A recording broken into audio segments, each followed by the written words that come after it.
আরে ভাই পার্লামেন্টের কথা বলবেন না। আমরা যারা রাষ্ট্রবিজ্ঞানের স্টুডেন্ট, আপনি জানেন আমি কিন্তু বেসিক্যালি পলিটিক্যাল সায়েন্সের স্টুডেন্ট। আমাদের দার্শনিকরা বলেছেন, এই গ্রিক দার্শনিক, যে গণতন্ত্রের মধ্যে পার্লামেন্ট হচ্ছে একটা ক্লাব, এটা ক্লাবের মতো।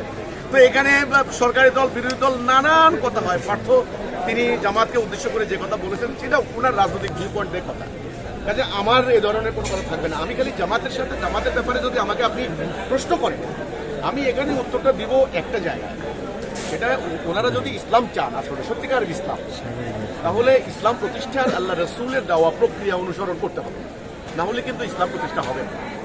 ওনারা যদি মানে প্রচলিত বিদ্যমান রাজনৈতিক তরিকা ইসলাম কায়েম করতে চান, এই যে নির্বাচন করে, এটা কিন্তু ইসলাম কায়েম হবে না। এটা হবে আমার কথাটা, আর আমি এর ব্যতিক্রম কিছু করতে চাই না। এক, দুই, আপনি ইসলামের কথা বলবেন, তাহলে ইসলামের আদর্শ ধারণ করতে হবে, এই হচ্ছে কথা।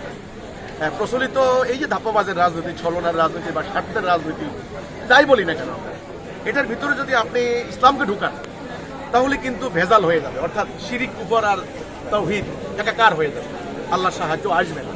তো এই হলো আমার কথাটা। যদি ইসলাম কায়েম করতে চান, কথায় কাজে এক থাকতে হবে।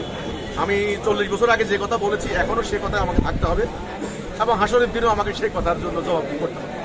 এই হলো কথাটা। ওনাদের সাথে আমার আর কোনো কথা নেই।